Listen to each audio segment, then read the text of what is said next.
Salam əziz dinləyicilər, xoş gördük hər birinizi.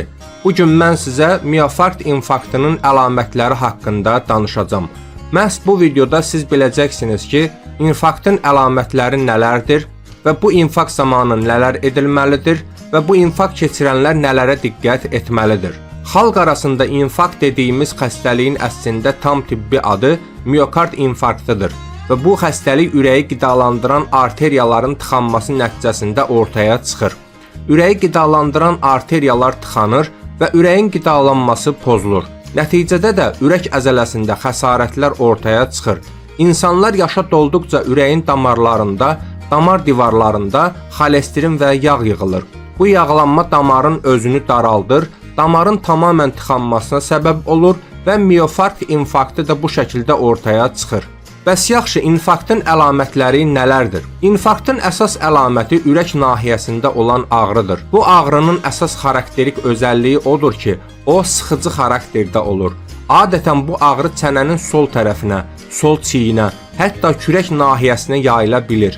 Bir başqa diqqət etmək lazım olan şey isə bu ağrının müddətidir. İnfarkt sırasında ağrı 5-10 dəqiqə kimi qısa müddətə təəssüf ki, keçmir. Ağrı adətən hərəkətlə şiddətlənir, istirahət ilə qismən azalır.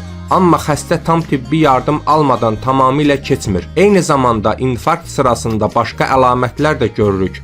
Ən çox gördüyümüz başqa bir əlamət sol qolda olan keymədir. Xəstələrdə bəzən soyuq tərləmə, ölüm qorxusu da hiss oluna bilər.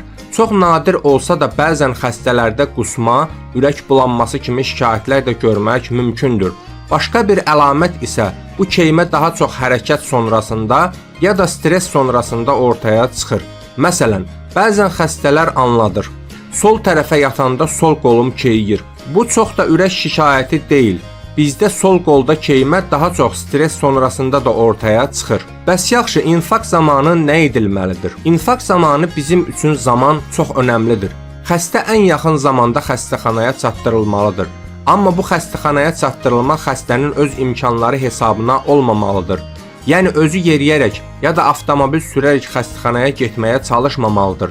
Çünki daha öncə də dediyimiz kimi, infarkt sırasında ürəyi qidalandıran damarlar tıxanmış olur. Yəni ürəyin ürək əzələsinin oksigen ilə təminatı azalır. Hərəkət sırasında isə tam tərsinə, ürəkdə aktivlik artır və ürəyin oksigenə olan ehtiyacı da artır. Ona görə biz prosesi daha da dərinləşdirə bilərik. İnfarkt daha çox ürəyə xəsarət yetirmiş ola bilər. Eyni zamanda xəstənin əgər üst geyimləri onu bir miqdar sıxırsa, çalışmaq lazımdır ki, o xəstəni o geyimlərdən azad eləyək. Yəni köynəyin yaxaları açılmalıdır, qalstuk varsa çıxarılmalıdır və s. Xəstə hər hansı bir yerə oturulmalıdır ya da uzanmalıdır. Ayaq üstə durmaq, hərəkət etmək həm az öncə anlattığım səbəblərə görə, yəni ürəyin oksigen ehtiyacı artdığına görə istəmədiyimiz bir şeydir. Həm də infarkt sırasında bəzi aritmiyalar da ola bilər.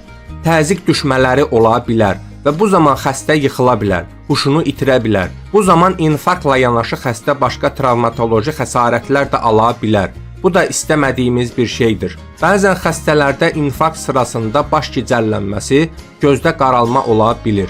Bu aritmiyanın əlamətidir. Yaxşı olardı ki, belə bir şey hiss edən xəstələrimiz dərindən qüvvətli öskürməyə çalışsın.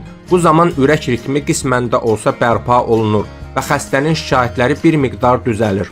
Gəlin görək infarkt keçirənlər nələrə diqqət etməlidir. Təəssüf ki, infarkt təkrarlana bilən bir şeydir və bu alınan müalicədən də asılı deyil. Yəni xəstə, mən dərmanlarımı düzgün istifadə edirəm, artıq mənə bir şey olmaz fikrinə qapılmamalıdır. Çünki ürək xəstəlikləri daha çox həyat tərzi dəyişiklikləri ilə düzələ bilir. Xəstə təkrar infarkt olmasın deyə çalışmalıdır ki, tütün məhsulları istifadə edirsə mütləq buraxsın. Çünki bu zaman tütün məhsulları istifadə etməyə davam edən xəstə özündə təkrar infarkt riskini ən az 2-3 dəfə artırmış olur. Eyni zamanda belə xəstələr daha çox hərəkət etməyə, düzgün idman proqramlarına riayət etməyə çalışsınlar. Çünki bu zaman xəstənin kilosunu, həm xolesterin miqdarını, həm də təzyiqini daha yaxşı kontrol altına almaq olur. Eyni zamanda bəzi pəhriz qaydalarına da diqqət eləmək lazımdır. Daha sağlam qidalarla qidalanmaq, yağ qəbulunun miqdarını ayarlamaq və s. kimi qaydalar var. Onlara diqqət eləmək lazımdır.